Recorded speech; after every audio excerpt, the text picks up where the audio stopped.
You know, the Bible says in John 1:12 that as many as received Jesus, they got the right to become the children of God. यूहन्ना 1:12 में Bible बताती है जिन्होंने प्रभु यीशु को ग्रहण किया उनको ये हक मिल गया कि वो परमेश्वर की संतान बन जाए. Amen. Who are not born of blood or flesh, but who are born not of the will of man, but of God. वो जो लहू और मांस की इच्छा से नहीं लेकिन परमेश्वर की इच्छा से पैदा हुए. Amen. So the word here for children is the word in Greek teknon. और बच्चों के लिए जो संतान के लिए शब्द इस्तेमाल हुआ है वो यूनानी का शब्द टेक्नोन है. It means children. जिसका मतलब है बच्चे. Right. So when we receive Jesus, we get born of God. जब हमने यीशु को ग्रहण किया हमने परमेश्वर से जन्म पा लिया. We all become children हम of God. सब परमेश्वर के बच्चे बन गए. Amen. आमीन. And that's amazing. और ये अद्भुत है. But God doesn't just want us to be children. लेकिन परमेश्वर नहीं चाहता कि हम केवल बच्चे ही बने रहें. God wants us to grow up and mature. वो चाहता है कि हम बढ़ें, सयाने हों, परिपक्व Amen. हों. Because from eternity past, it's Father's desire that He wants His children to rule and reign with Him. क्योंकि हमेशा से पिता की यही इच्छा रही है, चाहत रही कि उसके बच्चे उसके साथ मिलकर राज्य और प्रभुता करें. Amen. आमीन. He wants us to co-labor with Him, to partner with Him, to bring heaven on this earth. वो चाहता है हम उसके साथ मिलकर काम करें, उसके साथ सहयोग करके स्वर्ग को पृथ्वी पर ले आएं. Amen. So I want to show you an image which will tell you the full multifold image of our salvation. मैं आपको एक तस्वीर दिखाना चाहता हूँ जो दिखाएगी कि हमारे उद्धार में कितने सारे आयाम मौजूद हैं, कितना कुछ हुआ है. Many times when people don't understand salvation from the perspective of spirit, soul and body, they can get confused and can go into the extreme of one side, not understanding the value of other side. क्योंकि जब एक व्यक्ति आत्मा, प्राण और शरीर के नजरिए से उद्धार को ना देखे तो वो एक कोने में चले जाते हैं, एक एक्सट्रीम में चले जाते हैं. So I want you to pay close attention to this because it's very important for you to understand the fullness of salvation. इसीलिए मैं चाहता हूँ आप बहुत ध्यान से इसको देखें क्योंकि हमारे उद्धार की परिपूर्णता को समझना जरूरी है. The Bible tells us in 1 Thessalonians 5:23 that we are a spirit, we have a soul, we live in a body. पहला थिस्सलुनीको 5:23 में बताता है कि हम एक आत्मा है, हमारे पास प्राण है और हम शरीर में रहते हैं. Amen. आमीन. So you are a spirit, आप एक आत्मा हो, you have a soul, आपके पास प्राण है and you live in a body. और आप एक शरीर में रहते हो. Now, let's go back to that image. हम वापस जाते हैं. Yeah. So what happened in your spirit man the day you received Jesus? आपकी आत्मा में क्या अंतर आया जिस दिन आपने यीशु को ग्रहण कर लिया? You were given a brand new spirit. आपको एक बिल्कुल नया आत्मा दिया गया. Amen. आमीन. 2 Corinthians 5:17 if any man be in Christ he is a new creation. दूसरा कुरिन्थियों 5:17 यदि कोई मसीह में है तो वो एक नई सृष्टि बन जाता है. So what happened in your spirit man, that in your spirit man you are saved, and when you say I am saved, that's right because you are referring to your spirit. आपकी आत्मा में आपको एक नया आत्मा मिल गया और जब आप कहते हैं कि मैं बचाया गया हूं तो आप सही कह रहे हैं क्योंकि आपकी आत्मा का उद्धार हो गया. So according to Ephesians 1:13 the Bible says now God has put Holy Spirit as a seal or as a cork upon your spirit man. It covers your spirit man. इफिसियों 1:13 अब बताता है पवित्र आत्मा परमेश्वर ने एक छाप की तरह या एक दायरे की तरह आपकी आत्मा पे लगा दिया है कि वो बचाया गया. Amen. Now your spirit man has become identical to his spirit, to God's spirit. आपका आत्मिक मनुष्य अब परमेश्वर की समानता में हूबहू है. Amen. In your spirit man right now you are living in a sinless reality. अपनी आत्मा में इस समय आप पापहीनता में जी रहे हैं. Amen. Your spirit is as holy as God. आपका आत्मा परमेश्वर के ही जितना पवित्र है. Wow. Now that would make some religious people upset. अब इतनी ही बात पे बहुत सारे धार्मिक लोग नाराज हो जाएंगे. But your spirit man has become as holy as God. पर आपका आत्मिक मनुष्य परमेश्वर के ही जितना पवित्र बना दिया गया है. Amen. आमीन. And now what God has done is God has covered covered your spirit with His Spirit as a protective covering, so that no evil or no defilement can enter your spirit and defile your spirit man. अब परमेश्वर ने आपकी आत्मा को अपनी आत्मा में ढांप दिया है, छिपा दिया है, ताकि कोई भी गंदगी, कोई भी दुष्टता उसमें प्रवेश न कर सके. Amen? That's what this word sealed comes from, the Greek word sprarizo, which means a cork or a protective covering that prevents defilement. और ये जो सील्ड शब्द है यूनानी के उस शब्द से आता है जिसका अर्थ है एक ऐसे कवर में डाल देना, ऐसे ऐसे ढाप में ढाप देना जो कोई गंदगी जिसके द्वारा ना आ सके. Amen? So in your spirit man, you are saved from any form or every form of evil. तो अपनी आत्मा में आप हर तरह की दुष्टता से बचा जा चुके हैं. Amen? Praise God, that's a good news. ये एक अच्छी खबर है. However, लेकिन you have a soul आपके पास प्राण है which is not yet saved. जिसका अभी उद्धार नहीं हुआ. That means your soul is still exposed to evil and defilement. इसका मतलब आपका प्राण अभी भी खुला हुआ है दुष्ट के लिए, दुष्ट के हमलों के लिए, गंदगी के लिए. Amen? Now, in our soul, we are being saved. हमारे प्राण में हमारा उद्धार हो रहा है. Amen? In the book of James, it says, with humility, receive the engrafted word of the Lord so that you might be saved in your souls. याकूब की किताब कहती है कि नम्रता के साथ परमेश्वर के वचन को ग्रहण करो ताकि तुम्हारे प्राण का उद्धार हो सके. Amen? Because your souls are not yet saved. क्योंकि हमारे प्राण का भी उद्धार नहीं हुआ है. That's why we feel brokenness and discouragement and jealousy and bitterness and competition and pride, because the enemy still infiltrates our soul and defiles our soul. इसीलिए हम अलग अलग बातों को अनुभव करते हैं, ईर्ष्या, जलन, घमंड और इन सब बातों का अनुभव करते हैं, क्योंकि दुश्मन बार बार हमारे प्राण पर इस गंदगी को ले आता है. But there is a good news. लेकिन एक अच्छी खबर, Our souls will be saved. हमारे प्राण बचाए जाएंगे. Amen? Do you know a time will come where the enemy will not be able to put any negative thoughts in your soul?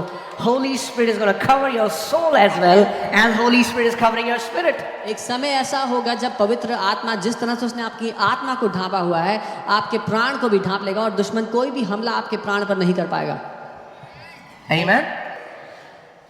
The salvation of your spirit was an instantaneous process.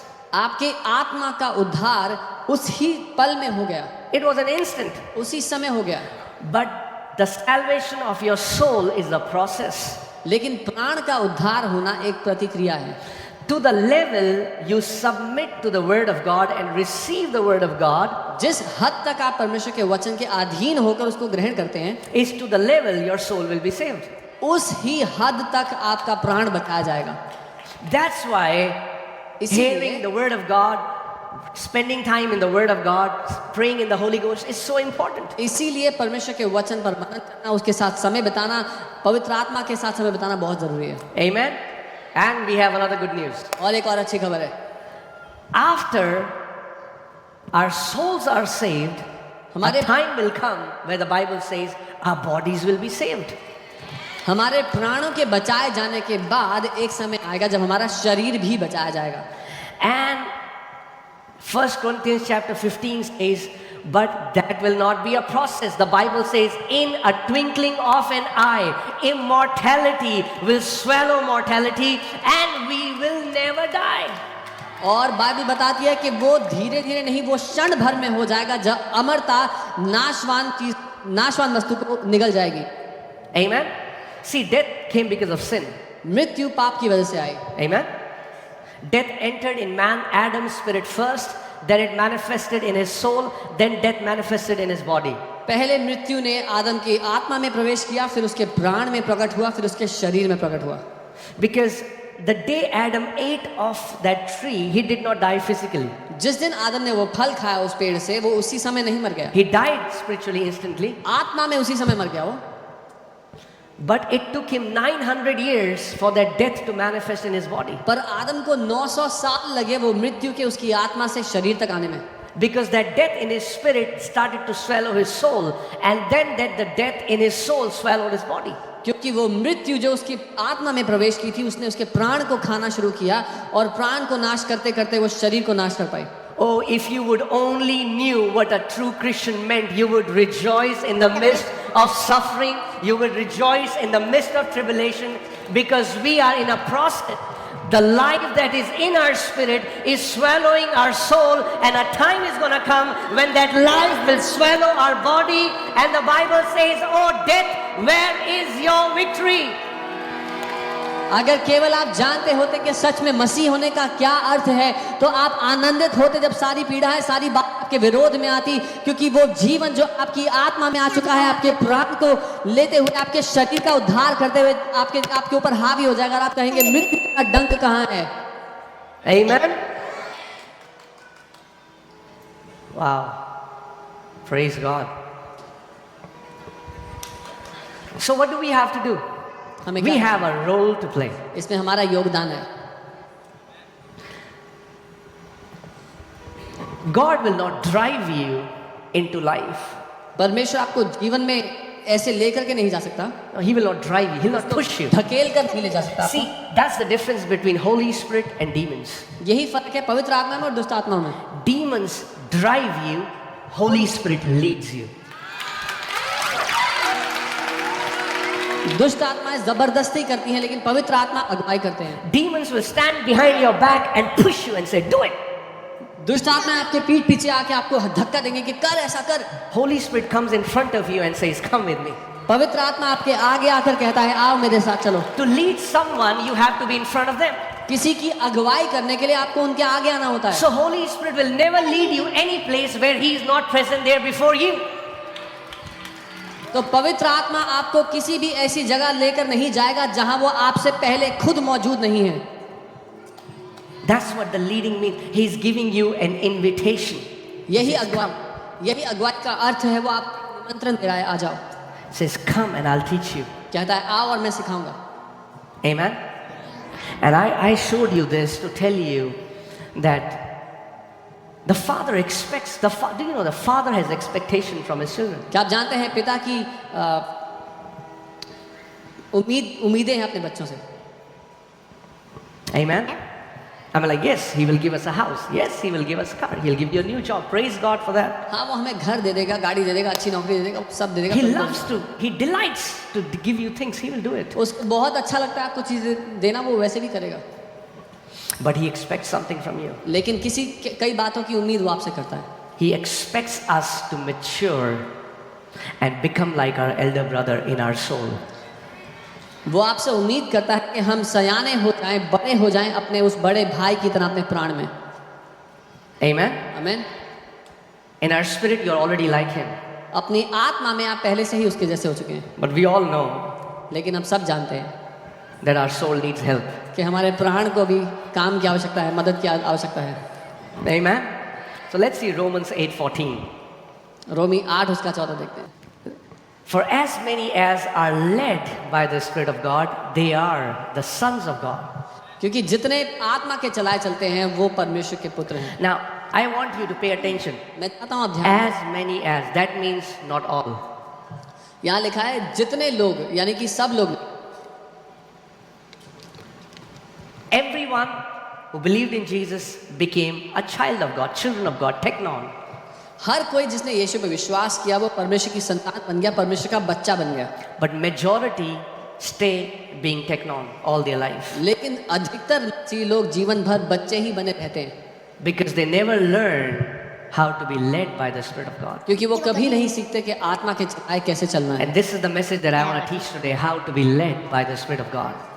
और ये वो संदेश है जो आज मैं आपको देना चाहता हूँ कि पवित्र आत्मा के चलाए कैसे चलना है। And in the Greek, it's written, for as many as are continually led by the Spirit of God. It's not one time event, but we are continually led by the Spirit of God. और यूनानी भाषा में ऐसा लिखा है जितने लोग निरंतर उसकी आत्मा के चलाए चलते हैं। ऐसा नहीं कि एक बार घटना हुई थी जब उसने आपको चलाया था अपने साथ। Amen. And to these people, he didn't say they are the children of God. The Bible says they are the sons of God. And this word son in Greek, the word is huos, which means a mature son. और इन लोगों के लिए Bible यहाँ पर बच्चे शब्द या छोटे बच्चे शब्द इस्तेमाल नहीं करती। यहाँ हुओस शब्द का इस्तेमाल हुआ जिसका मतलब है सयाने बेटे, बड़े बेटे। That means if you learn to follow the leading of the Holy Spirit, He will lead you to maturity. इसका मतलब अगर आप पवित्र आत्मा के चलाए चलना सीखेंगे वो आपको सयानेपन की ओर ले जाएगा। Amen. So let's see John 16. I'll read from verses 13. यूहन्ना 16 उसका 13 में पढ़ूंगा। It says, however, when He, the Spirit of truth, has come, He will guide you into all truth. और यीशु ने यहाँ पर कहा जब वो सत्य का आत्मा आएगा तो वह तुम्हें सब सत्य में ले जाएगा. So, Holy Spirit is called, He will guide you. He's a guide. पवित्र आत्मा को यहाँ पे मार्गदर्शक कहा गया है, गाइड कहा गया है. He's a guide. वो एक गाइड Amen? है. See, every believer is either he is being led or guided by two things, either by the law or by the Spirit. हर एक विश्वासी की अगुवाई दो बातों से हो रही है, या तो आत्मा से या फिर व्यवस्था से. Either you're living by the law or either you're living by the Spirit. या तो आप व्यवस्था के द्वारा जी रहे हो या आप आत्मा के द्वारा जी रहे हो. But I mean by that is some people are living by rules and some people are living by the Spirit. मेरे कहने का मतलब है कुछ लोग नियमों के द्वारा जी रहे हैं जीवन को, कुछ लोग आत्मा के द्वारा जी रहे हैं. And the Bible says, in the eyes of God, in the sight of God, no man will be justified by the law. और बाइबल कहती है परमेश्वर की नजर में कोई भी व्यक्ति नियमों के व्यवस्था के द्वारा धर्मी नहीं होगा. That means if you will live by the law, the Bible says the requirement of the law is you have to obey all the time every law. If you falter at one law one time, you have broken all the commandments. और Bible बताती है कि व्यवस्था की ये मुसीबत है कि अगर कोई व्यवस्था के द्वारा जिएगा और एक भी व्यवस्था में चूक गया तो उसने पूरी व्यवस्था के लिए पापी ठहराया. Amen? But in the new covenant, praise God for the blood of Jesus. Thank you, Father. लेकिन प्रभु का धन्यवाद हो यीशु के लहू के लिए. धन्यवाद पिता. Amen. How can I tell you, if it was not for the blood, I would not be standing here. अगर यीशु के लहू ना होता तो मैं यहाँ ना खड़ा होता. So, Holy Spirit is a guide. पवित्र आत्मा मार्गदर्शक है. So, let me give you an example so that you understand. मैं एक उदाहरण देता हूँ ताकि आप You समझें. know, last November, me and Pastor Nehemiah, we were in Norway. पिछले नवंबर में और पास नॉर्वे में थे. We landed in Oslo. हम ओस्लो And पहुंचे we thought, we made a plan. We are going to rent a car in Oslo and drive from Oslo to Bergen. और हमने plan बनाया कि ओस्लो उतर के वहाँ से गाड़ी रेंट पर लेंगे और बर्गन तक ड्राइव करते हुए जाएंगे. We had the map, right? हमारे पास मैप था. Map could have told us which way to go. Map हमें नक्शा बता सकता, रास्ता बता सकता था. And then we spoke to Pastor David. फिर हमने पास्टर डेविड से बात की It was November and we said, we were planning this. और हमने कहा कि हम ये योजना बना रहे हैं He नवंबर said, में. not at all. उन्होंने कहा बिल्कुल भी ऐसा He मत said, करो. November, the snowfall is so heavy, it would not be possible for you to travel. उन्होंने नवंबर में इतनी बर्फ गिरती है कि आप गाड़ी चला ही नहीं सकेंगे रोड पर. See, that's what it means by living by the law, is living by map. It can tell you where to go, it cannot tell you how. और व्यवस्था के द्वारा जीना ऐसा ही है. वो आपको ये तो बता देगा कि कहाँ जाना है, क्या करना है, लेकिन ये नहीं बताएगा कैसे करना है. But living by the Spirit is like you have a guide with you, which leads you and guides you throughout the entire journey and helps you to reach your destination successfully. लेकिन आत्मा के द्वारा जीना एक मार्गदर्शक के साथ जीने जैसा है, जो ना केवल आपको बताएगा कहाँ जाना है, लेकिन आपके साथ साथ उस रास्ते भर में आपकी अगुवाई करेगा. Amen? Law says, don't sin. पाप कहता है, ऐसा कहता है पाप मत करो. You say, okay, Lord. आप कहेंगे ठीक है नहीं करूंगा प्रभु. But you do not know how to not sin. लेकिन आपको नहीं पता कि पाप कैसे ना कर. But you have a guide. लेकिन एक मार्गदर्शक है. Holy Spirit, will you teach me how to overcome this addiction? Holy Spirit, will you teach me how to overcome this habit? Holy Spirit, can you teach me? I want to overcome these mood swings. And He will teach you. पवित्र आत्मा आप क्या मुझे सिखाएंगे कि कैसे मैं इस बुरी आदत से बाहर आऊं. पवित्र आत्मा आप मुझे सिखाएं कैसे मैं पाप ना करूं. आप मुझे सिखाएं कैसे मैं इन मूड स्विंग से बाहर आऊं. Amen? So many people want to be led by the law. बहुत से लोग व्यवस्था के द्वारा जीना चाहते हैं. We can never be justified by the law. हम कभी सही नहीं ठहरेंगे उसके द्वारा. Amen? But when we learn the leading of the Holy Spirit, लेकिन जब आत्मा के द्वारा अगुवाई हम जानते हैं, not only He will tell us this is the way, ना केवल बताएगा कि ये रास्ता है, He will go in front of you and say, come with me. वो आपके I will आगे teach आगे you. जाएगा और कहेगा मेरे साथ I will चलो. teach you how मैं तुम्हें to चलाऊंगा, overcome. मैं You तुम्हें wanna- सिखाऊंगा कैसे चलना है. I will teach you. मैं तुम्हें सिखाऊंगा. He's the Spirit of truth. वो सत्य का आत्मा He है. will lead you into all the truth. वो आपकी अगुवाई करेगा संपूर्ण सत्य में. Amen? And that's why, as children of God, it's not a choice, not an option to be led by the Spirit of God. We cannot reach maturity without the leading of the Holy Spirit. इसीलिए परमेश्वर के बच्चों के लिए, परमेश्वर के पुत्रों के लिए ये कोई चुनाव की बात नहीं है, लेकिन हम सयाने हो ही नहीं सकते बिना आत्मा की अगुवाई के। Amen? And I'm telling you, it's so beautiful when we learn to be led by the Spirit of God. और ये बहुत ही खूबसूरत है जब उसकी आत्मा के द्वारा हम चलना सीखते हैं। Because in our soul, in our heart, there are many hidden motives, and they are called hidden because even you don't know that they are there.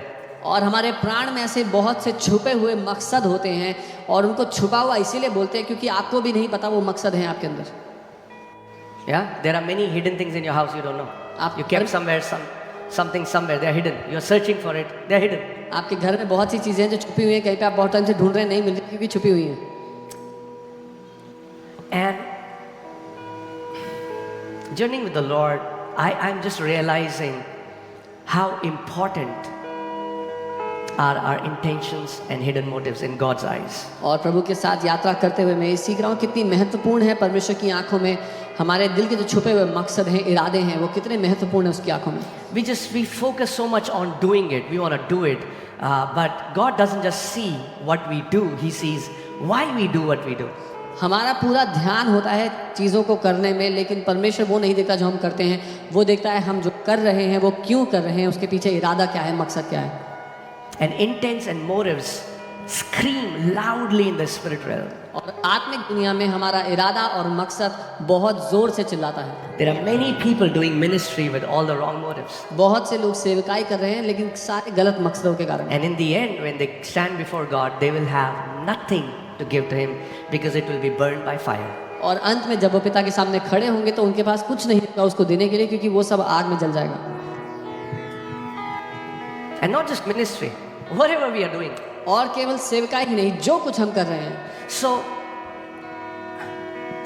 you know, earlier I used to think maturity is a man does this and 500 people will fall, and that's awesome. I mean, like Holy Spirit does that. पहले मुझे लगता था कि सयाना होने का मतलब है ऐसे हाथ करो और 500 लोग गिर जाएं, और पवित्र आत्मा ऐसा करेगा और अच्छी And बात many है। times I've seen people preaching holiness, holiness, and it was all nothing but legalism and external holiness. और मैंने जब लोगों को देखा कि वो पवित्रता के बारे में सिखाते हैं, पवित्रता पवित्रता, तो वो और कुछ नहीं लेकिन बाहरी बदलाव में और किस तरह के व्यवहार की बात थी सारी।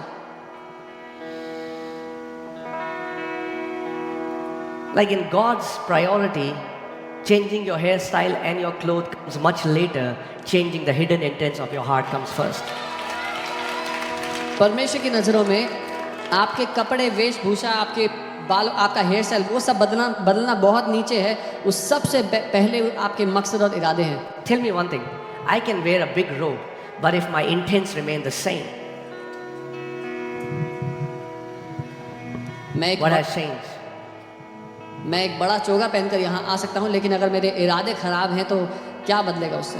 That's what Jesus told Pharisees. He said, hypocrites, don't clean the vessel from outside, because it has to be cleansed from inside for it to be clean. Because when it's cleansed from inside, it will be cleansed from outside. Once the motives of your hearts are purified, everything about your life will be pure. और यीशु ने फरीसियों से यही कि ढोंगियों, तुम बर्तन को बाहर से तो साफ करते हो लोगों को दिखाने के लिए, लेकिन भीतर से उसको साफ करोगे तो वो बाहर से भी साफ ठहरेगा। जब हमारे इरादे और मकसद साफ होंगे तो जो कुछ हम करेंगे बाहर से वो भी साफ ठहरेगा। Amen. And I think that is what the Father's heart is after. और ये है जिसके पीछे पिता का दिल है। He wants to take us in a journey where He purifies the hidden motives and intentions of our heart. वो उस यात्रा पे हमको लेकर चलना चाहता है जहाँ पर हमारे दिल के छुपे हुए मकसदों को और इरादों को वो पवित्र करे, शुद्ध कर दे। That nobody in your life knows. Your wife doesn't know. Some of it you know, some of it you don't know, but God knows. छुपे हुए इरादे और मकसद जो आपके जीवन में और कोई नहीं जानता, आपकी पत्नी को नहीं पता, आपके पति को नहीं पता, कुछ बातें तो आपको भी नहीं पता, कुछ ही आपको पता है अपने बारे में भी, लेकिन परमेश्वर वो सब कुछ जानता है। Amen. Many of it even you don't know. आप भी नहीं जानते बहुत से उन इरादों को। So I just love the prayer David prayed. इसलिए मुझे बहुत पसंद है एक प्रार्थना जो दाऊद ने की। Now I can understand that some people can say, oh man, we are in grace, so this doesn't apply to us. I mean, like, it applies to me. I don't know about you, but this is a beautiful prayer. और हो सकता है कोई कहे कि हम तो अनुग्रह के अधीन है, इसलिए प्रार्थना हमारे ऊपर लागू नहीं होती, मेरे ऊपर तो होती है, आपका नहीं पता। I want you to hear the heart of King David. मैं चाहता हूँ आप राजा दाऊद का दिल सुने। Amen. आमीन। Psalm 19 verses 13 to 14. भजन 19 उसकी 13वीं और 14वीं आयत पढ़ेंगे। It says, keep back your servant also from presumptuous sins. Let them not have dominion over me. Then I shall be blameless, and I shall be innocent of great transgression. Let the words of my mouth and the meditation of my heart be acceptable in your sight, O Lord, my strength and my redeemer. और यहाँ लिखा है, तू अपने दास को ढिठाई के पापों से भी बचाए रख, वे मुझ पर प्रभुता करने ना पाएं, तब मैं सिद्ध हो जाऊंगा और बड़े अपराधों से बचा रहूंगा। मेरे मुंह के वचन और मेरे हृदय का ध्यान या मनन तेरे सम्मुख ग्रहण योग्य हों, और यहोवा परमेश्वर मेरी चट्टान और मेरे उद्धार करने वाले। Amen. What am I saying is, yes, we are in new covenant. All our sins are forgiven. Please understand me. हाँ, हम नई वाचा में आ गए हैं, हमारे सारे पाप क्षमा हो गए हैं, समझे इस बात को। The blood of Jesus has washed you, forgiven you, no doubt about it. यीशु के लहू ने आपको धोकर सिद्ध कर दिया, इसमें कोई शक नहीं है। But there are two responses which I have seen, two extreme responses that people have. लेकिन दो उत्तर हैं जो बिल्कुल विपरीत हैं, जो मैंने देखा लोग देते हैं। I've seen one extreme, they will emphasize completely legalism. एक छोर है जो बिल्कुल पूरा ध्यान या पूरा दबाव व्यवस्था पर, नियमों कानूनों पर डाल देता है। And they want to become righteous by their works. और वो सही ठहरना चाहते हैं अपने कामों के बलबूते। They are filled with pride because of their holiness, because they don't think, they don't smoke, they are better than everyone else. और वो घमंड करते हैं अपने ऊपर, क्योंकि वो दूसरों से बेहतर हैं अपने कामों की वजह से, क्योंकि वो शराब नहीं पीते, वो सिगरेट नहीं पीते, वो ये नहीं करते, वो नहीं करते। And then there is another extreme, और फिर एक दूसरा छोर है बिल्कुल विपरीत, where people say, because I have been forgiven, so it doesn't matter how I live now. जहाँ लोग कहते हैं अब तो मुझे क्षमा मिल गई, अब क्या फर्क पड़ता है मैं कैसे भी जीऊं। The blood of Jesus has taken care of everything. यीशु के लहू ने सब कुछ ठीक कर दिया है। See, both of these responses are coming from children, दोनों ही प्रतिक्रियाएं, दोनों ही जवाब बच्चों से हैं, not from a son. बेटे से नहीं, परमेश्वर। A son would say, Father, I know I have been forgiven, एक पुत्र ये कहेगा, पिता मैं जानता हूं कि मुझे क्षमा मिल चुकी है, but I want you to examine my heart. लेकिन मैं चाहता हूं कि आप मेरे दिल को जांचें, Because I am forgiven, क्योंकि मुझे क्षमा मिल गई, because you paid such a big price, क्योंकि आपने इतना बड़ा दाम मेरे लिए चुकाया है। I don't want to live in a lifestyle that will not bring you glory and honor. मैं ऐसा जीवन नहीं जीना चाहता जिससे आपका आदर और महिमा ना हो। Not because I'm going to gain something, I'm going to go to heaven. I'm not doing it to go into heaven.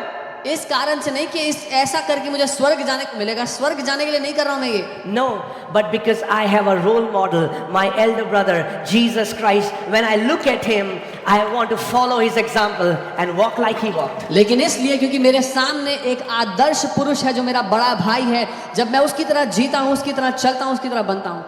Amen. So if you can understand, it's like walking on a thin rope. और अगर आप समझे तो एक रस्सी पर चलने जैसा है। One side is legalism, एक तरफ जो है वो व्यवस्था है, कानून है, where people become religious and merciless. जहां लोग धार्मिक और दयाहीन बन जाते हैं। And the other side is self-indulgence. Self-indulgence. Yeah, just living for themselves. और वहीं दूसरे छोर पर अपने लिए जीने वाले लोग हैं, Where everything is acceptable. जहां पर जो कर लो सब सही है, Everything is tolerable. सब कुछ कर सकता हूं। And I think the right balance is somewhere in the middle. और जो सही बैलेंस है वो दोनों के बीच में है। Yes, Father, I know I'm forgiven, हाँ पिता, मुझे पता है मैं क्षमा किया गया, loved by you. आप बहुत प्यार करते हो मुझसे। But like Apostle Paul, I press on लेकिन towards पौलुस- my upward call. जैसा पौलुस प्रेरित कहते हैं कि मैं अपनी उस स्वर्गीय पुकार की ओर आगे बढ़ता हूँ, जोर लगाता हूँ उसकी ओर बढ़ने के लिए। Amen. It's not so much about what I do, but about, Lord, there are hidden motives and intentions in my heart that don't look like you, that don't sound like you, that don't bring you glory. And I want you to pluck. Jesus said, every tree that my heavenly Father has not planted will be plucked out of your life. और मैं जो मैं कर रहा हूँ वो नहीं पिता, उनके पीछे जो मकसद है जो आपके जैसे दिखाई नहीं देते, जो छुपे हुए मकसद है जो आपके जैसे सुनाई नहीं देते, जैसा आपने कहा हर एक पेड़ जो मेरे पिता ने नहीं लगाया वो उखाड़ दिया जाएगा, मेरे साथ ऐसा ही हो। Proverbs 16:2. I'll read that in NIV. नीति वचन 16 उसका 2। Are you listening? सुन रहे हैं? Amen. All a person's ways seem pure to them, but motives are weighed by the Lord. मनुष्य का सारा चाल चलन अपनी दृष्टि में पवित्र होता है, लेकिन यहोवा मन को तोलता है, वो मन के मकसदों को तोलता है। Holiness, again, please understand my heart. Holiness is not about external. It is about what's hidden deep in the deepest chamber. जहाँ पे तिजोरी है ना, उसके अंदर क्या है? That's purifying. That is what we should be after. पवित्रता बाहरी चाल चलन के लिए नहीं है, उसके बारे में भी नहीं है। पवित्रता है जो आपके दिल के सबसे भीतर, सबसे अंदर वो तिजोरी में क्या रखा है उसको शुद्ध करने के बारे में। Because many of us, even we don't know who we are in that inner chamber. And I'll say, Lord, if there's anything in me that's evil in that chamber, I want you to pluck it out by your word. क्योंकि अगर हम में से कई लोग नहीं जानते कि अपने भीतर में हम कौन हैं, हमारे अंदर क्या क्या है, और मैं पिता से यही कहता हूँ अगर मेरे भीतर में कुछ भी ऐसा है जो दुष्टता से भरा है तो उसको अपने वचन के द्वारा मुझको उखाड़ दे पिता। What happens when you see someone else getting blessed? What is that thing that happens in your heart? Do we deal with that? क्या होता है आपके दिल के अंदर जब आप किसी और को बढ़ते हुए देखते हैं, जीवन में आशीषित होते हुए देखते हैं, आपके दिल में उसके कारण क्या होता है, उसको कभी देखा है? The Father wants to deal with that. पिता उसको ठीक करना चाहता है, because he says that's not me. क्योंकि वो कहता है ये मैं नहीं, मेरे जैसा नहीं है। Are you getting what I'm saying? These small tiny things that we miss are the most important things in the Father's sight. Not picture देखे कि नहीं देखे। और ये जो छोटी छोटी चीजें जिसको हम नजरअंदाज कर देते हैं वो पिता की आंखों में बहुत बड़ी अहमियत रखती हैं। We watched a movie or we did I get so many messages, Pastor, can we listen to Bollywood songs? मुझे इतने सारे संदेश आते हैं, पास्टर जी बॉलीवुड के गाने सुन सकते हैं कि नहीं? God wants to deal with the hidden intents and motives of our heart. परमेश्वर हमारे दिल के भीतर छुपे हुए मकसदों को ठीक करना चाहता है। That's where he wants to bring purity. वहां पर वो पवित्रता लाना चाहता है।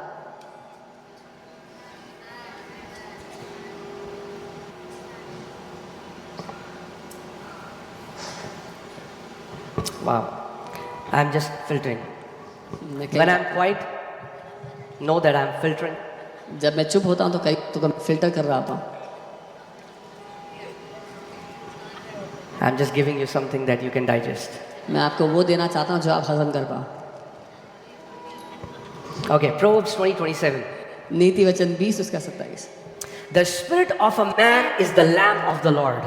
मनुष्य का आत्मा परमेश्वर का दिया है, searching all the inner depths of his heart. जो मनुष्य के भीतर, उसके दिल की भीतर की सारी गहराइयों को देखता है, परखता The है। only way you can know what is deeply hidden in your heart is when Holy Spirit illuminates your spirit. सिर्फ तभी आप जान पाएंगे कि आपके भीतर में क्या चल रहा है जब पवित्र आत्मा उस बात पर प्रकाश डालेगा। And I'm telling you, as Lord is teaching me this is now the quest of my life, that we ask the Lord to cleanse our motives and intentions. That's the most important thing in the Father's sight. जब पिता मुझे ये सिखा रहा है तो मैंने इसको अपने जीवन का मकसद कर लिया है कि अपने दिल के छुपे हुए मकसद और इरादों को शुद्ध करना, पवित्र रखना। Amen. And let me tell you a very easy way. Do you want to know an easy way? और एक बहुत ही आसान तरीका बताता हूँ, जानना चाहते हो? The more you do it, the more your hidden motives and intentions will start to come up. जितना इसको करोगे उतना ही आपके दिल के छुपे हुए मकसद ऊपर आने लगेंगे। Do you want to know it? जानना चाहते हैं? Hebrews 4:12.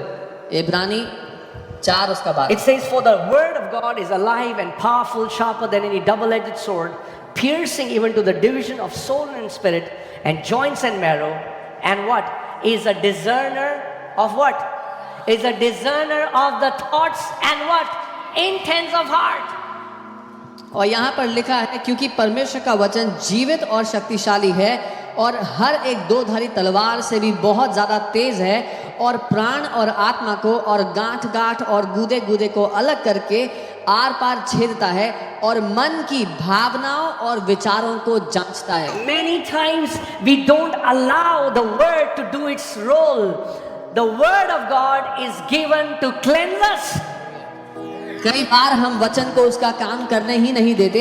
वचन हमें दिया गया है हमें शुद्ध करने के लिए।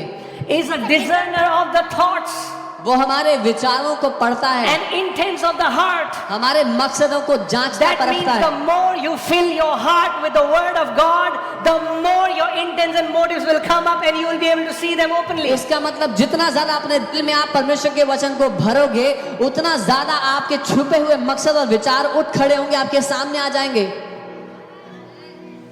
The word of God is the discerner of thoughts. परमेश्वर का वचन विचारों को परखता है। That means if we are people who take time and we allow the word to go in our heart, suddenly yourself will, why am I thinking this? No, this is not right. See what is happening. The purification has started to happen at the thought level, and that's where God wants purification. अगर आप परमेश्वर के वचन में समय बिताएंगे, जब कोई गलत विचार आएगा आप झट से पकड़ लेंगे, नहीं मैं ऐसा क्यों सोच रहा हूं, क्योंकि आपके विचारों के स्तर में शुद्धिकरण शुरू हो चुका है वचन के द्वारा। Amen. That's what the Father wants. Internal purification. पिता यही चाहता है, भीतरी पवित्रता। You know, when Nathanael came to see Jesus, जब नतनेल आया यीशु को देखने के लिए, Jesus didn't say, wow, such a long robe. He's a very holy man. यीशु ने ये नहीं कहा वाह इतने लंबे कपड़े, ये जरूर पवित्र आदमी होगा। Jesus didn't look at his clothes. यीशु ने उसके कपड़ों को नहीं He's देखा, not wearing a different clothes. वो अलग कपड़े पहन के नहीं आया था। But Jesus looked deep into the inner chamber of his heart and he didn't see any guile there. And he said, wow, this is a true Israelite in whom there is no guile, there is no deceit. यीशु ने उसके दिल के भीतर उस तिजोरी को देखा, उसके दिल के खजाने को देखा और देखा तो उसमें कोई कपट नहीं पाया, तो उसने कहा एक सच्चा इजरायली जिसमें कोई कपट नहीं, कोई छल नहीं है। Yeah, he didn't call fire from heaven, but can I tell you, he's one of my heroes. What would happen if the Lord can look at you and say, wow, my son, my daughter, behold, in whom there is no guile, there is no deceit, there is no evil motive in their hearts. Nethanel ने स्वर्ग से आग तो नहीं गिराई, लेकिन वो मेरे हीरोज में से एक है। क्या होगा अगर प्रभु आपके जीवन के लिए आपको देखकर भी यही कहे, मेरा बेटा जिसके दिल में कोई कपट नहीं, मेरी बेटी जिसके दिल में कोई बुराई नहीं है। Amen. The Bible says the word of God is like a silver purified 7 times. Bible कहती है परमेश्वर का वचन उस चांदी की तरह है जो 7 बार साफ किया गया है। And what the refiner does is he will make a clay vessel and put silver in it and burn it 7 times. और उसको साफ करने वाला व्यक्ति उसको भट्टी में डालकर 7 दफा उसको उस आग में तपाता है। And when it does, all the impurities in the silver will come on the surface and he removes them easily. और तब जो सारी अशुद्धि है उसमें वो ऊपर आ जाती है चांदी में, तो वो उसको हटा देता है ऊपर से। That is what meditating the word of God will do for you. The vessel of clay represents you and me. We are the vessel of clay. The word of God is like silver, and when 7 times means until the word is done completely, perfection. So we meditate on the word, and what happens as we meditate on the word, the hidden intents and motives start to come out, and the Lord is able to deal with them and clear it from our life. और यही है जो परमेश्वर का वचन हमारे लिए करता है। हम उस मिट्टी के बर्तन को दर्शाते हैं और परमेश्वर का वचन वो चांदी की तरह है। जब वो वचन हमारे जीवन में हमारे भीतर जाता है और उसको 7 बार तपाए जाने का अर्थ है जब वो वचन अपना काम पूरा कर लेता है हमारे दिल के अंदर, तो जो गंदगी है वो ऊपर आती है और परमेश्वर उसको हमारे जीवन से हटा सकता है। Amen.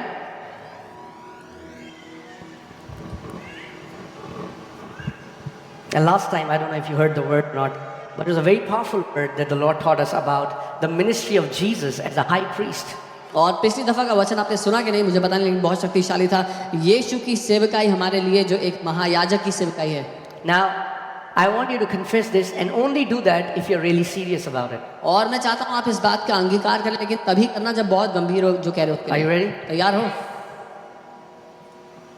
Because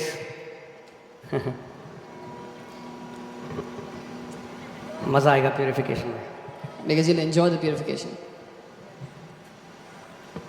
Are you ready? But if you really say it with the sincerity of heart, अगर ईमानदार दिल से कहोगे, come on, say this after me. मेरे साथ कहो, Father, let the words of my mouth and the meditation of my heart be acceptable in your sight. O Lord, my strength and my redeemer. हे प्रभु, मेरे मुंह के वचन और मेरे मन के विचार आपके सामने ग्रहण योग्य हों, मेरे उद्धारकर्ता और मेरी चट्टान।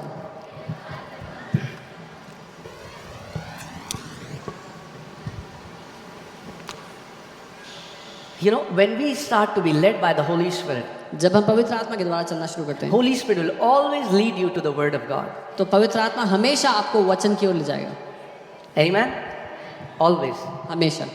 But I want to take you to a scripture before that. लेकिन मैं आपको एक वचन में ले जाना चाहता हूँ पहले। Let's see 2 Timothy 3:16. दूसरा तिमुथियुस 3 उसका 16, And I'll read from the Amplified Classic Version. और मैं एम्पलीफाइड क्लासिक से पढ़ूंगा। Are you alive? Are you here? जीवित हैं? Yeah? Okay. Every scripture is God breathed. हर एक वचन पर परमेश्वर ने अपनी सांस को फूका है। That means it's given by its inspiration. इसका मतलब परमेश्वर के प्रोत्साहन That से वो means दिया गया है। when you take the Bible and when you read it every day, you're not reading a religious book. जब आप बाइबल को लेते हैं, उसको हर दिन पढ़ते हैं, तो आप एक धार्मिक किताब नहीं पढ़ रहे। The Bible says in Hebrews 4:12 that the Word of God is alive. That means it has breath. in इब्रानी it. 4:12 बाइबल हमें बता रही है कि परमेश्वर के वचन में उसकी सांस है। Do you know that the Bible breathes? आप जानते हैं बाइबल सांस लेती है, It has God's breath. परमेश्वर की सांस है इस वचन And the में। Spirit of God is still hovering over every verse. और परमेश्वर का आत्मा अभी भी मंडरा रहा है हर एक वचन के ऊपर। Amen? And Amen. when you meditate the Word, जब आप वचन पे मनन करते हैं, you are partaking of the life of God. उसके जीवन में आप हिस्सा लेते हैं। That's जो why परमेश्वर Jesus said, man shall not live by bread alone, but by every word that proceeds from the mouth of God. इसीलिए यीशु ने कहा, मनुष्य केवल रोटी से नहीं लेकिन परमेश्वर के मुंह से निकलने वाले हर एक वचन से जिंदा रहेगा। Amen? So every scripture is God breathed, given by His inspiration. हर एक वचन परमेश्वर ने उस पर अपनी सांस को फूका है, अपने प्रोत्साहन से वचन दिया। Now hear this. And profitable for instruction, और निर्देश के लिए वो भला है, for reproof, आज्ञाकारिता के लिए भला है, and conviction of sin, और पाप से निकालने के लिए,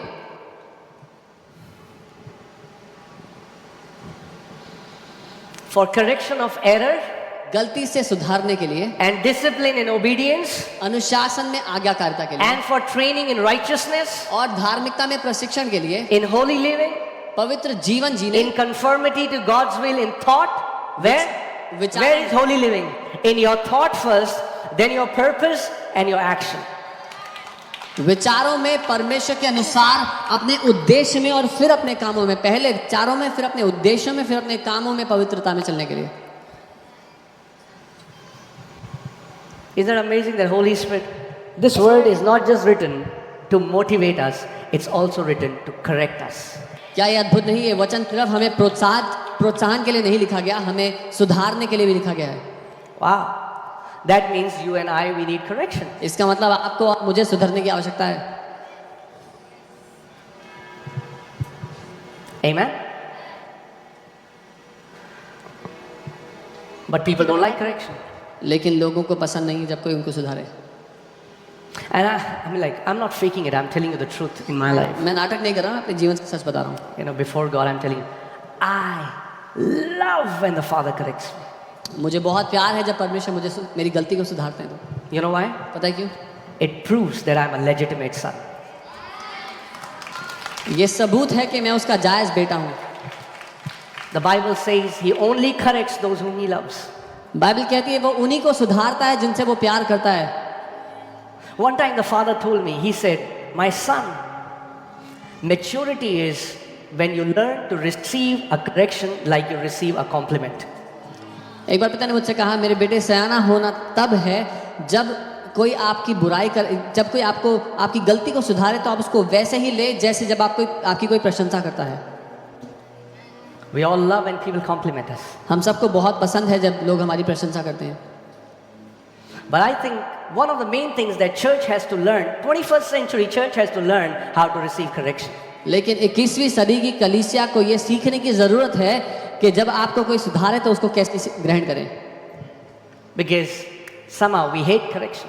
क्योंकि पता नहीं क्यों लेकिन हम नफरत करते हैं। And the Bible says a fool hates correction. हम नफरत करते हैं जब कोई हमें बताता है हमारी गलती क्या है, और बाइबल कहती है एक मूर्ख अपनी गलती के बताए जाने से नफरत करता है, But a wise man लेकिन एक बुद्धिमान व्यक्ति loves correction. प्यार करता है जब कोई उसकी गलती उसे बताए तो।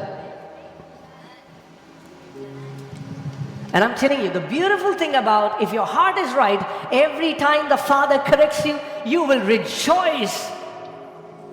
और Because every correction from Him is leading you towards the right direction. अगर आपका दिल सही स्थान पर है तो पिता जब आपको सुधारेगा, आपकी गलती आपको दिखाएगा तो आपको बहुत प्यार होगा उस बात से आपको बहुत आनंद मिलेगा, क्योंकि वो सुधार आपको एक सही दिशा दे रहा है, एक सही दिशा में ले जा रहा है। It says for correction of error. यहाँ लिखा है गलती से सुधारने के लिए।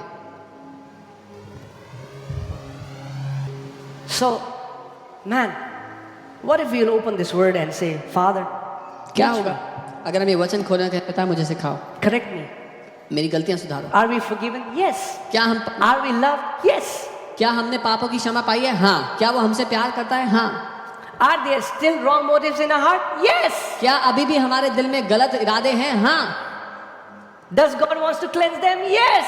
क्या परमेश्वर पिता उन्हें साफ करना चाहता है? हाँ। But the beautiful thing is, the Father will never force correction on you if you don't want it. Only when you pray, Father, reveal the hidden motives in my heart, you will be shocked. और खूबसूरत बात यह है कि पिता आपकी गलतियां आपको नहीं दिखाएगा अगर आप नहीं चाहते तो।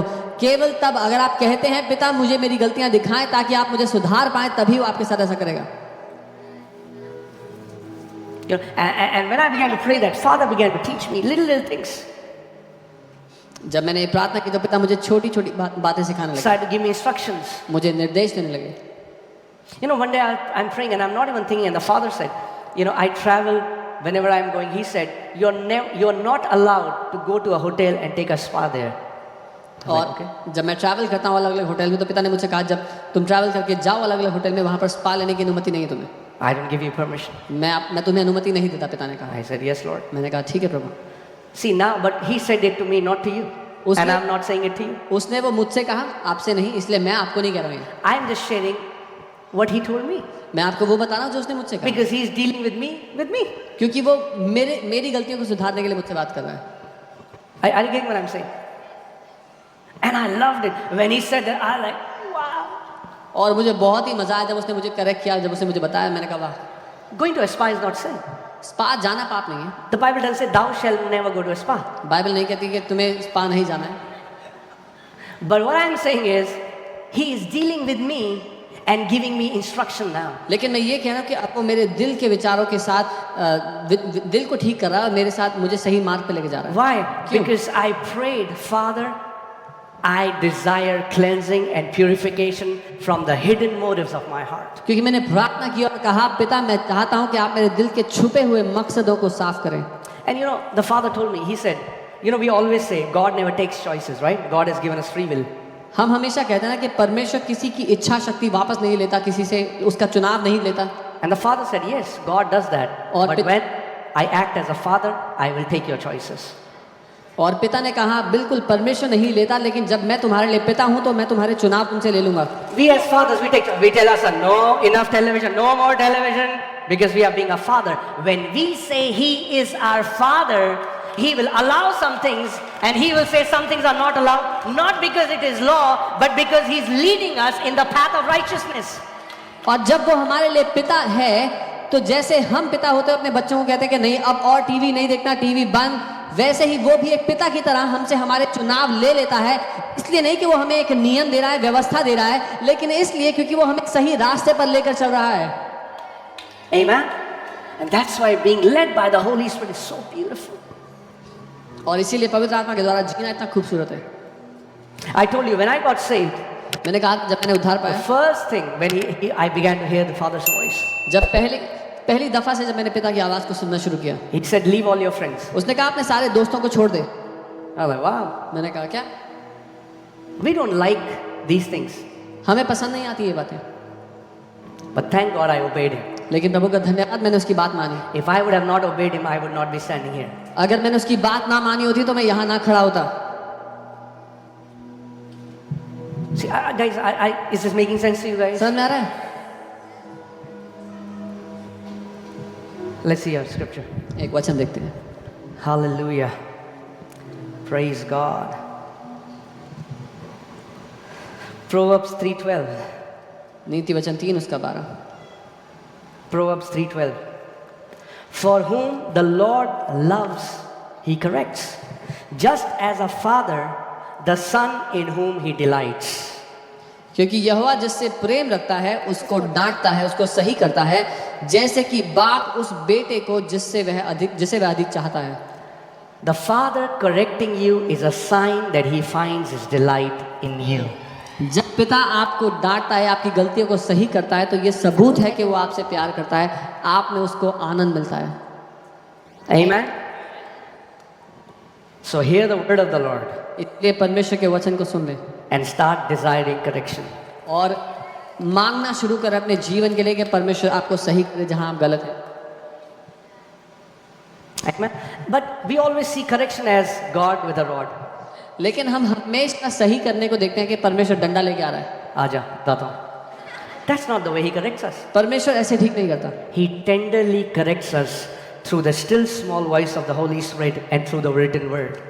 वो पवित्र आत्मा की उस धीमी भीतरी आवाज के द्वारा और अपने वचन के द्वारा बहुत कोमलता से हमें सही करता है। He never corrects us by putting guilt in us. He corrects us by showing us our true identity. He says, son, this is not who you are. You are the righteousness of God in Christ Jesus. This is not who you are. वो कभी भी दोष लगाकर हमें सही करने की कोशिश नहीं करता। वो हमेशा हमें याद दिलाता है कि हम असली में कौन हैं, ताकि हम उसके मुताबिक जी सकें। वो याद दिलाता है कि तुम मेरे पुत्र हो, तुम मसीह यीशु में मेरी धार्मिकता हो। Amen. Now I'm about to say something and I want you to pay attention so that, and I pray that I'll be able to say it. Sometimes it's difficult to convey. मैं कुछ कहने वाला हूं, उसे ध्यान दे जो मैं कहने वाला हूं, और मैं प्रार्थना करूंगा मैं सही से कह पाऊं। Even though we constantly work with the Holy Spirit and the Word of God with our soul, हालांकि हम पवित्र आत्मा और वचन के साथ निरंतर काम करते हैं अपने प्राण में, we never derive our identity from our soul. हम कभी भी अपनी पहचान अपने प्राण से नहीं पाते। I hope that makes sense. That means इसका मतलब, even though you are feeling broken in your soul, never say I am broken when the Bible says you are complete in Christ Jesus. इसका मतलब अपने प्राण में अगर आपको टूटा हुआ महसूस हो भी रहा है, तब भी ये ना कहे कि मैं टूटा हुआ हूं, क्योंकि बाइबल कहती है कि आप सिद्ध हैं मसीह यीशु में। Always derive your identity from your spirit, and from that identity bring dominion over your soul and bring your soul under the alignment of your spirit. हमेशा अपनी पहचान अपनी आत्मा से पाएं और फिर अपने प्राण को अपनी आत्मा के अधीन ले आएं, उस हकीकत के अधीन ले आएं। Because if you don't know that, some people have this attitude, कई लोगों का रवैया ऐसा होता है। You are not those people. आप उन कई लोगों में नहीं है, Or maybe you are, who knows. हो सकता है वो। But like, if somebody corrects you, you say, हाँ मैं तो हुई गलत, मैं तो हुई ऐसा। See, some people can take correction like that. When somebody corrects you, you say, this is who I am, this is how I am. कई लोग सुधारने को या गलती बताने को ऐसा प्रतिक्रिया करते हैं।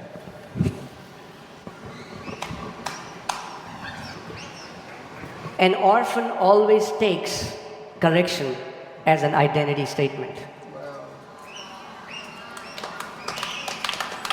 But not a son. Not a son. एक अनाथ हमेशा सुधार के लिए कही गई बात को अपनी पहचान की तरह सुनता है, लेकिन एक पुत्र ऐसा नहीं करता। One time there was a young man and he had a business and he came to me and he said, can you pray for my business? एक जवान लड़का जिसका बिजनेस था एक बार मेरे पास आया और कहा मेरे लिए प्रार्थना करोगे मेरे बिजनेस के लिए। Now I prayed what I would have prayed for my business or for my family's business. और मैंने वही प्रार्थना की जो मैं अपने बिजनेस के लिए, अपने परिवार के किसी जन के बिजनेस के लिए करता। I said, Father, मैंने कहा पिता, make him a man of integrity. इस व्यक्ति को ईमानदारी से भरा हुआ व्यक्ति बनाए।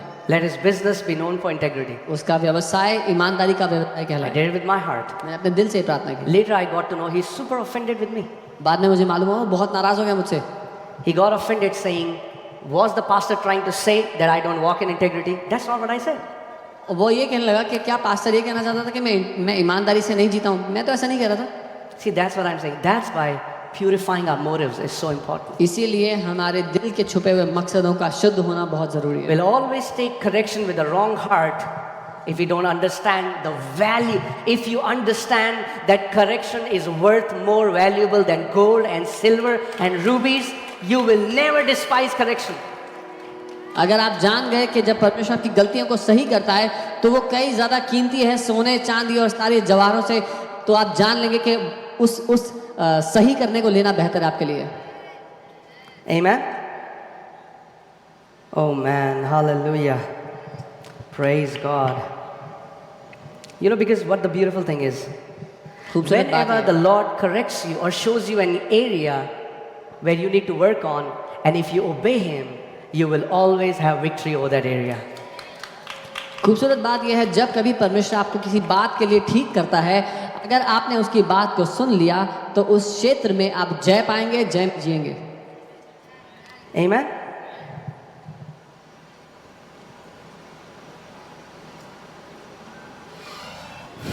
Second Timothy 3:17. दूसरा Timothy 3:17। So the man of God may be complete and proficient, well fitted and thoroughly equipped for every good work. ताकि परमेश्वर का जन संपूर्ण और सिद्ध बने और हर एक भले काम के लिए तत्पर हो जाए। You know, in the Bible in Hebrews it says that when God corrects you, do not get discouraged. Bible कहती है परमेश्वर आपको सही करे किसी बात के लिए तो आप निराश मत हो जाएं, Because He is dealing with you as a son, क्योंकि वो आपको एक पुत्र की तरह सही कर रहा है। not as technon, but as huios. Huios are the ones who are corrected by God. छोटे बच्चों की तरह नहीं, लेकिन सयाने बेटों की तरह, क्योंकि सयाने बेटों को ही पिता सही करता है। I won't tell Judah, he's 3 months old. I won't tell him, why did you spill the milk on your shirt? जूडा जो 3 महीने का है उससे मैं नहीं कहूँगा कि शर्ट पे दूध गिरा दिया तुमने, But now I'll tell Eliana. लेकिन एलियाना से कहूँगा As we keep growing up, जब हम बढ़ते रहते हैं। see, that's what many Christians don't understand, that the Father deals differently with technons and Father deals differently with sons, with huios. इसीलिए बहुत से मसीह लोग नहीं समझते कि परमेश्वर पिता छोटे बच्चों के साथ अलग व्यवहार करता है और बड़े बेटों के साथ अलग व्यवहार करता है। Amen? As you keep maturing, जब आप सयाने होते रहते your हैं, accountability in the kingdom increases. राज्य में आपकी जवाबदारी भी बढ़ती रहती है। And that's the beautiful thing. और ये खूबसूरत बात है, God can trust you with more and more and more. परमेश्वर आप पर भरोसा कर सकता है और के साथ। Amen? And I mean, like, last 16 years, I've seen people who hate correction. I've never seen them being promoted. Let me tell you, every correction is a stepping stone to promotion. पिछले 16 सालों में मैंने ये देखा है कि जिन लोगों ने सही करने को ग्रहण नहीं किया, उन्होंने कभी तरक्की नहीं की अपनी ज़िंदगी में। लेकिन मैं चाहता हूँ आप जब कभी परमेश्वर आपको सही करे तो उसको एक ऐसे सीढ़ी की तरह देखें जो आप अगले स्तर पर लेकर जा रही है। Amen? And like Pastor Sam and all my leaders know, whenever a man of God comes, you know, those who are senior from us, those who have been doing ministry from all these years, my first question to them is, they say, oh, it's amazing what you're doing. I was like, please correct us. If you see anything that we are doing that is not right, correct us. और जो परमेश्वर के जन आते जो कई समय से सेवकाई कर रहे हैं, जब वो आते हैं हम उनसे कहते हैं कि वो देखते हैं कहते हैं आप अच्छा कर रहे हैं, हम कहते हैं नहीं, हमें आप बताएं कि हम कहाँ गलत हैं, क्या गलती कर रहे हैं, हमें सही करें। One time, there's a man of God, I so pestered him saying, correct me. He said, if I have a correction, I'll tell you, don't say it again. परमेश्वर के एक बार आए थे, उनको मैंने इतनी बार कह दिया हमें सही करें, वो कहते हैं अगर होगा तो बता दूंगा, परेशान मत करो।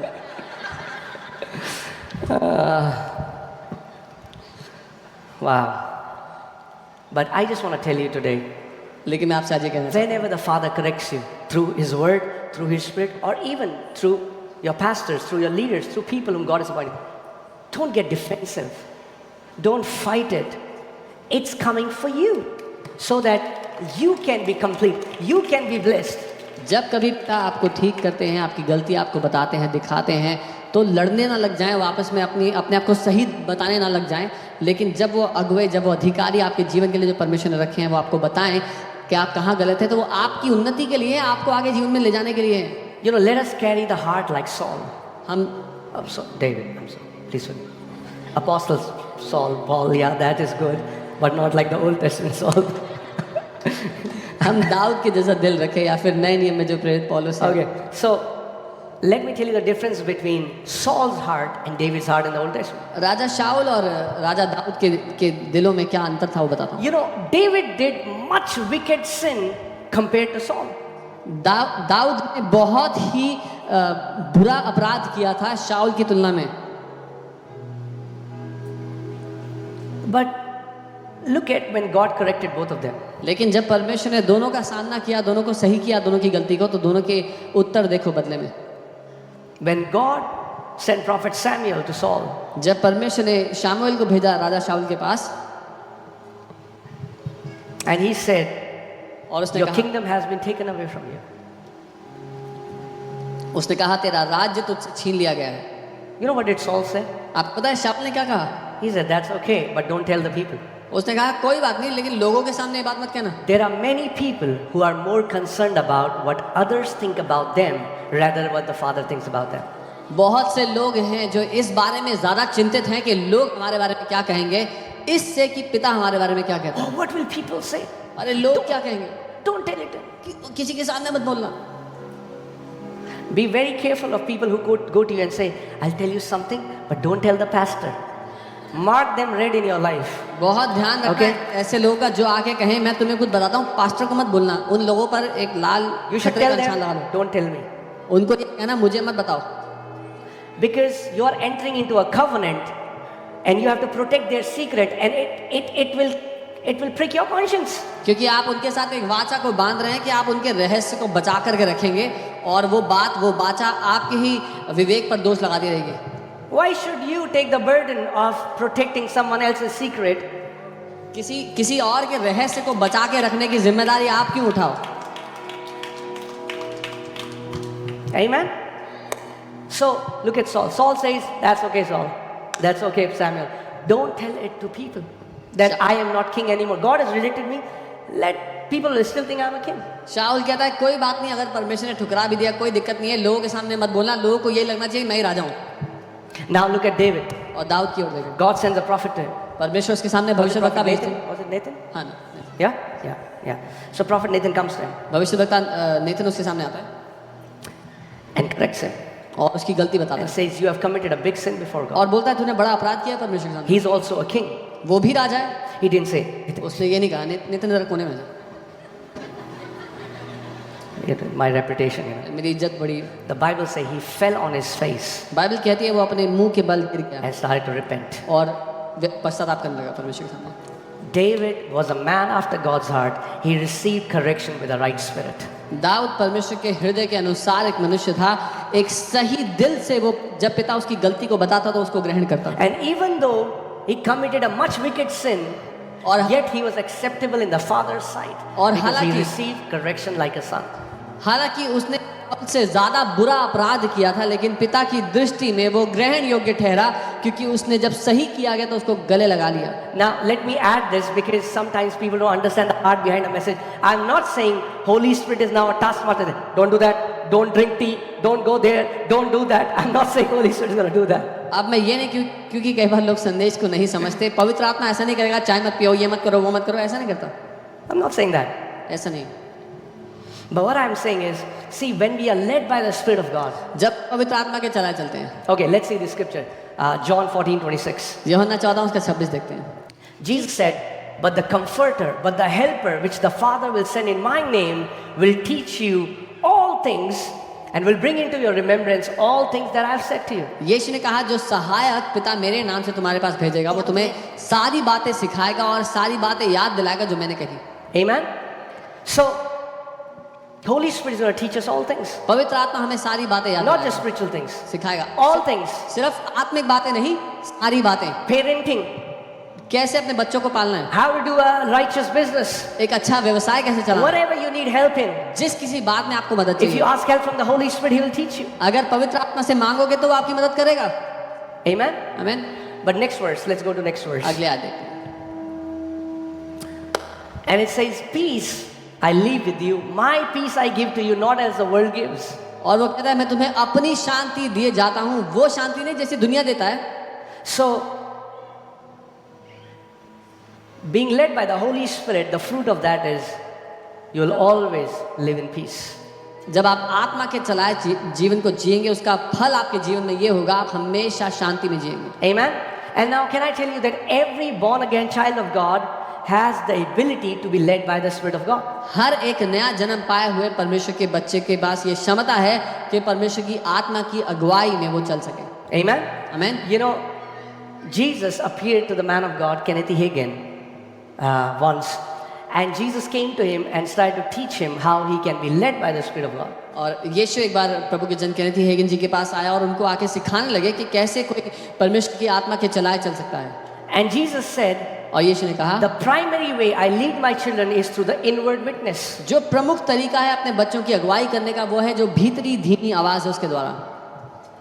And Jesus told him, और यीशु ने उनसे कहा, are you ready? If you can bear it, bear it. अगर सह सकते हो तो सह लो।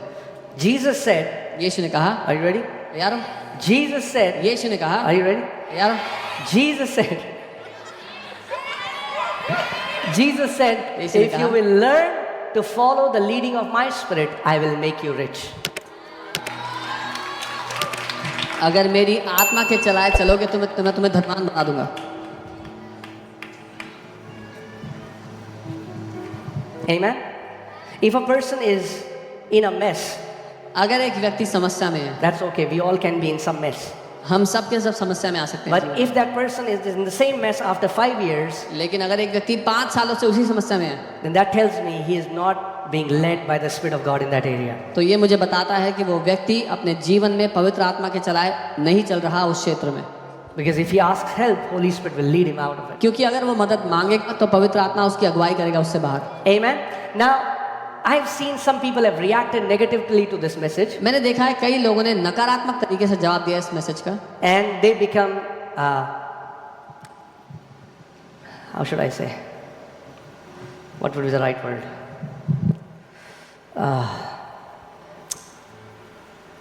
Spiritually weird.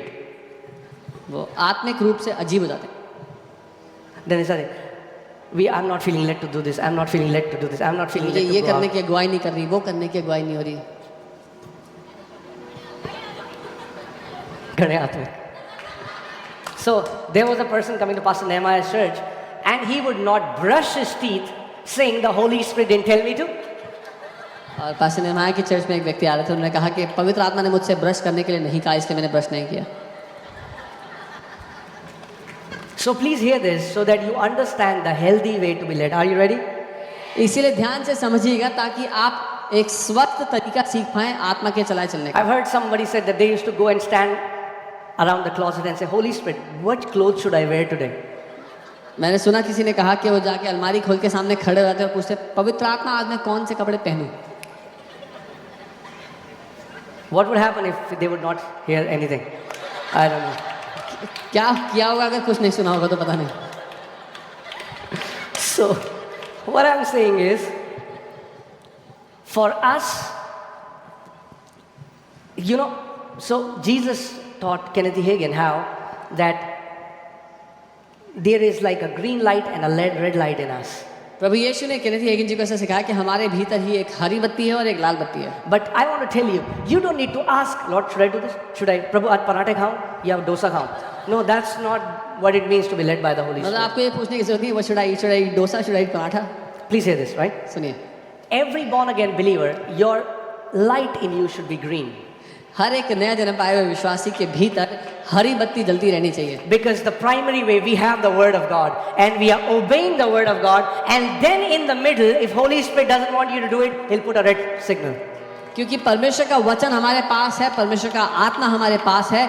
जब हम उसके आत्मा के उसके वचन के अनुसार जीते रहेंगे तो अपनी आत्मा में हमें हरी झंडी मिलती रहेगी, लेकिन जब पवित्र आत्मा को हमें किसी बात के लिए रोकना है तो वो लाल झंडी दिखा देगा। Amen? Like you went to the mall and you're feeling that you booked a ticket for a movie and you're feeling, man, there is a red signal in your heart. Then just obey the inward witness. That is Holy Spirit giving you a red sign. जैसे आप mall में गए, आपने movie के लिए ticket लिया, लेकिन अपने भीतर आपको एक लाल लाइट, एक झंडी महसूस हो रही है, लाल झंडी, तो आप रुक जाओ, मत जाओ. Trust in Holy Spirit's ability to guide you. आप भरोसा करें पवित्र आत्मा की क्षमता के ऊपर कि वो आपकी अगुवाई कर सकता है. Amen? So for you, you are obeying the word of God. You have the written word of God. So अपने जीवन के लिए आपके पास लिखित वचन है, आप लिखित वचन के अनुसार जी रहे हैं. Our default mode is green light. So अपने जीवन को जीने के लिए जो हमारा तरीका है वो हरी झंडी के अनुसार है. Amen? You're going out preaching the gospel. आप बाहर जा रहे हैं, सुसमाचार का प्रचार कर रहे हैं. Some people say, I'll only preach when Holy Spirit tells me to preach. कुछ लोग कहते हैं मैं सिर्फ तभी सुसमाचार का प्रचार करूंगा जब पवित्र आत्मा मुझसे कहेगा कि प्रचार कर. That's being spiritually weird. ये आत्मिक रूप से अजीब होना है. I will only give when Holy Spirit will tell me to give. मैं तभी दूंगा जब पवित्र आत्मा मुझसे कहेगा दो. Jesus said in his word, give and it shall be given back to you. यीशु ने अपने वचन में कहा है कि दो तो तुम्हें भी दिया जाएगा. Jesus said in his word, go into all the world and preach the gospel. यीशु ने अपने वचन में कहा है दुनिया भर में जाओ सुसमाचार सुनाओ. But for example, you are in a meeting लेकिन आप एक मीटिंग में हैं and maybe that the thing there is not right. Maybe Holy Spirit will stop you and say, don't give. और हो सकता है वहां पर देना सही ना हो और पवित्र आत्मा आपको बोले कि मत दो. But your default mode should be always on. लेकिन हमेशा के लिए जो आपका जीने का तरीका है वो है कि आप करें वैसा जो वचन कहता Amen. है. We are always led by peace. We don't seek peace. We are always in peace. And whenever there is a disruption in that, whenever the Holy Spirit puts a red signal, we become sensitive to His voice. परमेश्वर की शांति हमेशा हमारी अगुवाई करती है. उस शांति के अनुसार हम जीते हैं. उस शांति को ढूंढते नहीं बाहर, लेकिन अपने भीतर उस शांति के द्वारा हम जीते हैं. लेकिन जब कभी पवित्र आत्मा उसको रोकता है, एक अपने अंदर एक चेतावनी का हम महसूस करते हैं, तो हमें ध्यान देना है. Amen. Yeah, worship.